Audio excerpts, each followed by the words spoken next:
Good morning. I just wanted to make a quick little video to show you guys um, what I've been working on for you. I know that you're really busy and Anne's got a lot of stuff going on with her father. So I figured I would just save you guys some time and some headache and just sort of work on something for you on the background. I'm going to pull up your original website and do a comparison here. This is the OG website. This is the one you guys already had. You have a home, sales, service, and history section. Most of all of that information is on the same front page, including this history section here. So I can click on sales and I get essentially the same section of the first page, which has no information, and then a Google map. Service, it talks about some of the services that you guys do here, which is great. Then the Google Maps thing again. If I go to history, I have this really cool snippet of information about Baynesville and this being one of the last original Baynesville shops. Yeah, it's really great website, but not a lot of functionality, and I can understand why you guys want to update it a little bit. So I started working on one for you. I kept your logo the same. I shrink it down a little bit because it was taking up more real estate than I believe it needed to. I talk a little bit about who you guys are, which I stole from the history section. I have a nice photo of you guys here. It looks like you're in Baltimore, but I'm not sure. Wearing your riding gear, which is very cool. Talks about the hours, lists the location, phone number, and the email address. That's the home section. Then you have about here, which revisits the history that you guys had in your original website, which I thought was really great, so I kept it here. And there's a meet us section, which just talks a little bit about who you are. It says the dream team, who we are, meet the heart and soul of Baynesville's bike shop. There's Jack, and a little snippet about Jack here. And there's a get in touch button, which leads them directly to emailing you at info. And then a picture of Anne. A little snippet about Anne here as well. And then also another get in touch button, which leads directly to that same email address at info. And I started working up like an inventory page or a bikes page. This is a photo of the inside of the shop with some of the inventory that you guys have. I listed some of it here with little snippets about what it is or the quality of it or little catchphrases about it, keywords. This can be updated.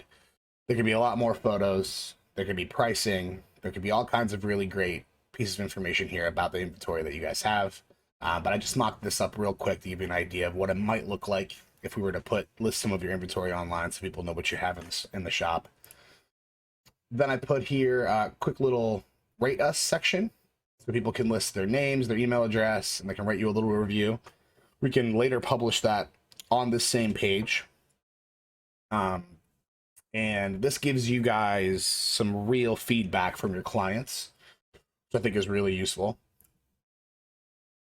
And then I mocked up some apparel for you. I know you have some inventory in the shop itself. And one of the biggest hurdles to small businesses is capital for inventory. So this is actually a print on demand company that I use for my clients and for myself. So these are all quick mock-ups of some bike shorts, some athletic shorts and yoga shorts, some t-shirts, and even a nice stainless steel water bottle with your logo on it. I actually do apparel design as a part of what I offer for my clients. This is just a brief like snapshot of what it might look like on your website. So for example, if I want to get an athletic tee from you guys, I can click this, check out the mock-ups. You can see here we have a cool little design, Baynesville Bike Shop design logo. And if this is the t-shirt that I want, I can actually buy it right directly from you guys from your website. And it's print on demand, which means another company houses the inventory and prints your product on demand, ships it to the client. They pay, the client would pay you guys directly through the website. You have the option of either covering shipping for them or having them pay for their own shipping. I suggest having them pay for their own shipping. And then what happens is the company that we used for print on demand would charge you directly for the cost, and I've already worked out the pricing, making sure you guys' revenue was protected. So you get paid by the client for the total amount of the shirt from the print on demand company, plus your profit and revenue stream. And that would get paid directly to you and to your account, whatever account you guys want me to set up for you. And yeah, if you like this option for your website, I can actually design more in-depth athletic wear or leisure wear, or water bottles and all kinds of different stuff for you. But that's just, I threw that in there. I have no idea if you have any real interest in selling apparel online, but it's a great way to build your brand. It's a great service to offer your clients, and you guys would have essentially no upfront investment in this except for whatever you decide you want to have me build for you or design for you. And then you have your services section over here. So I only listed 2 so far. Anything that's on this website here can be edited, changed, taken away, put back, expanded upon, however you guys want to go about it. But I didn't even check with you for your pricing. I just put in pricing in here that I researched. But we can change this. We can change anything on here. But if I want to get a basic tune-up from you guys, I would just select this. I could hit read more. And it talks a little bit more about what happens in a basic tune-up. Roughly what the turnaround time is, right? Which is anywhere between 3 days to 1 week. And I assume that's accurate for you guys. But again, we can change all of that. How often you guys recommend a basic tune-up, the contact details for where the location is, and even a bit about how long it will take to even put the bike in for service. Now, I have a book now section here. Now, this isn't set up completely, but my idea was, and I thought you guys would love this, and I'm not sure if you would or not, but I'm going to talk to you a little bit about it now. The client can actually book their appointment here based off of your hours of operation for each day. Right? They can select an appointment time and then click next. So let's say they want 12 p.m. today. They would click next and they can select Jack. Now, I haven't listed Ann in here yet, but I can list both of you guys in there with your actual availability. So they can select you for service, depending on your expertise or whether they know you or not, and their preference. But as a part of this, I put in a deposit. So if someone wants to book an appointment with you guys for service to drop off their bike, they have to pay a deposit up front. That way you know when the client's going to be there ahead of time. It pops up as an email to you, and I can set it up to pop up as an email calendar reminder for you. So you have it popping up on your phone or your computer, anywhere you are, and you have access to a calendar where you can look at, have it in the shop or at home. And they pay a portion of the service fee up front as a deposit.